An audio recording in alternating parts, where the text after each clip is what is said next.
message. நல்விலை நிறைந்த இந்நன்னாளில் நற்றமிழ் மனம் தருவது போல் இம்மாபெரும் களத்தில் இன்று நம்மன் எதிர் நிற்பவர் நம் பள்ளியின் விருந்தினர் பசுமை வி சத்தியமூர்த்தி ஐயா அவர்கள்.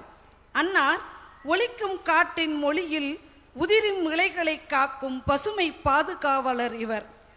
நீர்வழி காணாது வறண்டு போன நிலம் கண்டு வருந்தியும் அதன் துன்பம் கண்டு இயற்கை நெஞ்சகம் இன்புறச் செய்த நீர் புனரமைப்பின் வல்லோர் இவர். ராமனின் வாழ்வை இனிதாக பாடிய கம்பன், கலைவழி காத்திடும் கம்பன் கழகத் தலைவர் இவர். அன்னையின் நெஞ்சகம் போல் அறுசுவை வழங்கி வருகை தருவோருக்கெல்லாம் வாழ்வின் சுவை ஊட்டும் சனு ஹோட்டலின் அதிபர் இவர். நோயோடு துன்பம் காணும் நெஞ்சகங்களுக்கு நம்பிக்கையாய் மருத்துவக் கல்லூரியும் அறனும் நீதியும் சேர ஆங்கே நீதி குரல் காக்கும் நீதிமன்றம் கற்றியவர். பணியில் மூழ்கிய புதுடெல்லியில் தமிழ்நாடு இல்லமதை 200 கோடியில் கட்டிய கட்டுமான நிறுவனர் இவர். திருநெறியில் நின்றவர் இவர். லட்ச லட்சமாய் மரக்கன்றுகளை நட்டவர் இவர்.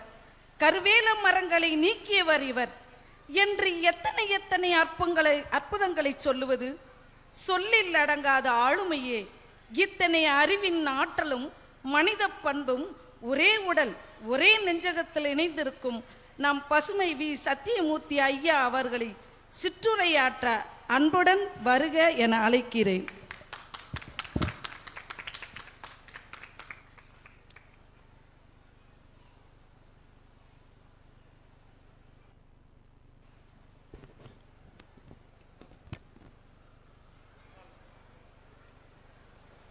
அனைவருக்கும் எனது இனிய மாலை வணக்கத்தை தெரிவித்துக் கொள்கிறேன். எண்ணிய முடிதல் வேண்டும், நல்லவே எண்ணல் வேண்டும், திண்ணிய நெஞ்சம் வேண்டும், தெளிந்த நல்லறிவு வேண்டும், இலக்குகள் அமைத்தல் வேண்டும், அதை உழைப்பால் எய்த வேண்டும். இந்த 35வது ஆண்டு விழாவிலே கலந்து கொண்டு ஒரு சிற்றுரை நிகழ்த்துவதற்கு வாய்ப்பளித்த பள்ளி நிர்வாகத்திற்கும் ஆசிரியர் பெருமக்களுக்கும் பெற்றோர்களுக்கும் சிறப்பு விருந்தினராக வந்திருக்க எனது அறிவு நண்பர் குரு அவர்களுக்கும் மருத்துவருக்கும் எனது இனிய வணக்கத்தை தெரிவித்துக் கொள்கிறேன். உண்மையில் டிசம்பர் 15ஆம் தேதி மகாபாரதி பள்ளியிலிருந்து எனக்கு ஒரு அழைப்பு வந்தது. இந்த ஆண்டு விழாவில் நீங்கள் கலந்துக்கணும். அதற்கு ஒரு 4-5 தினங்களுக்கு முன்பு தான் இனிமேல் எந்த மேடையிலும் ஏறுவதில்லை, ஏன்னா அடுத்த தலைமுறைக்கு வேற ஒன்றும் இல்லை, அடுத்த தலைமுறைக்கு வாய்ப்பு கொடுக்கணும் அப்படிங்கிற ஒரு எண்ணத்தில் ஏதாவது ஒரு காரணம் சொல்லணும்னு சொல்லி உண்மையில் சொல்லப்போனால் இந்த தேதியில் நான் இலங்கை செல்வதாக இருந்தோம். அதனால் அதை நான் தவிர்த்துட்டேன். கண்டிப்பாக வர முடியாதுங்க அப்படின்னு. சில தினங்களில் அந்த இலங்கை பயணம் ரத்தாயிடுச்சு. ரத்தான பிறகு நானே கூப்பிட்டு நான் தயாராக தான் இருக்கேன், மறுபடியும் மீண்டும் கூப்பிடுன்னு சொல்கிறதுக்கு எனக்கு கொஞ்சம் வெக்கமாக இருந்தது. அதனால் நான் போகலை. ஆனால் நம் மருத்துவர் என்னை அழைத்து எங்கள் பள்ளியினுடைய 35வது ஆண்டு விழாவில் நீங்கள் கலந்து கொள்ள வேண்டும் என்று கேட்டுக்கொண்டிருந்தால் கூட நான் ஏதாவது சொல்லியிருப்பேன். கட்டளையிட்டார், நீங்கள் ஜனவரி 24ஆம் தேதி கலந்து கொள்ளணும்னா. மருத்துவர் எங்களுக்கெல்லாம் வழிகாட்டி குருங்கிறது உங்களுக்கு அனைவருக்கும் தெரியும். அவரை பின்பற்றி தான் நாங்கள் எங்கள் வாழ்க்கையை அமைத்து கொண்டிருக்கிறோம். அவர் சொன்ன பிறகு எந்த விதமான ஆட்சேபனையும் இல்லாத நான் கண்டிப்பாக வர்றேன் அப்படின்னு மறுத்து கூட பேசுகிறேன். அடுத்து வரதே சரின்ட்டேன். இது போன்ற விழாக்களில் நிறைய அறிவுரைகள் வழங்கப்படும். நீங்கள் நல்லா படித்தா தான் வாழ்க்கையில் முன்னேற முடியும், சிறப்பான இடத்தை பெற முடியும், சாதிக்க முடியும் அப்படின்லாம் கண்டிப்பாக அறிவுகள் நிறைய கிடைக்கும். ஆனால் பாருங்கள், கல்வி நிலையங்கள் எப்படி படிக்கிறது தான் அப்படிங்கிறது தான் சொல்லித்தரும் மொழியே, எதை படிக்க வேண்டும் என்று தெரியும் மொழியே, எப்படி படிக்க வேண்டும்ன்றெல்லாம் வாழ்க்கையை நமக்கு கற்றுத்தரும். இங்குள்ள நிர்வாகிகள்லாம் பார்க்கும்போது மருத்துவருக்குரிய திருக்குறள் இருக்கும் புதைய குறள், தாளாற்றி தந்த பொருளெல்லாம் தக்கார்க்கு வேளாண்மை செய்த பொருட்டு அப்படின்னு ஒரு குறள் இருக்குது. அதற்கு எடுத்துக்காட்டாக விளங்குகள் தான் இந்த பள்ளியின் நிர்வாகிகள்.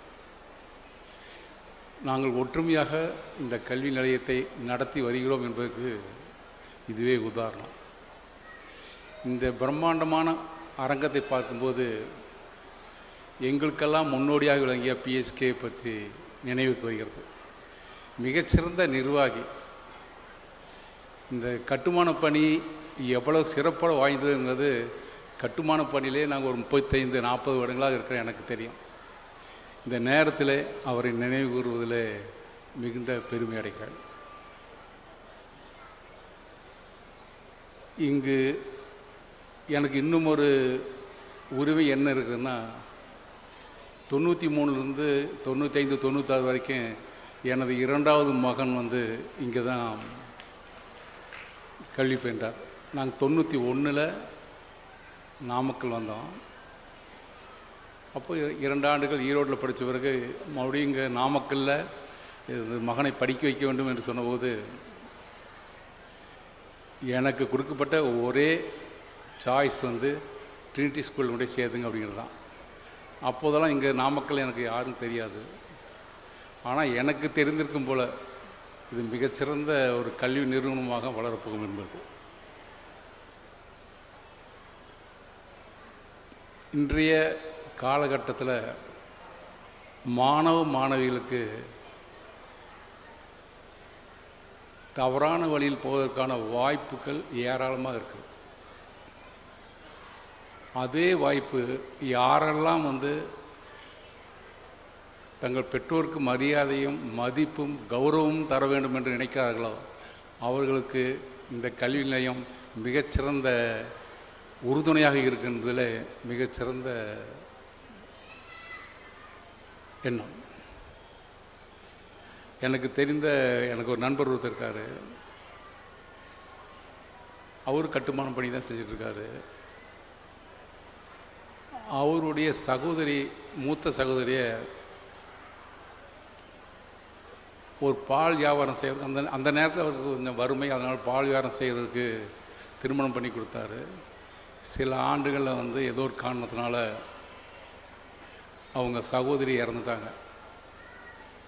அந்த துக்க காரியத்துக்கு நானும் போகும்போது எனது நண்பர் சொன்னார், அவங்க அக்கா வீட்டுக்காரர் பார்த்து, இவெல்லாம் ஒரு மனுஷனா, எங்கள் அக்காவை கொடுமைப்படுத்திட்டாருன்னு சொன்னார். அதை அவருடைய 10 வயது மகளும் 8 வயது அவருடைய தங்கையும் கேட்டுட்டு இருந்தாங்க.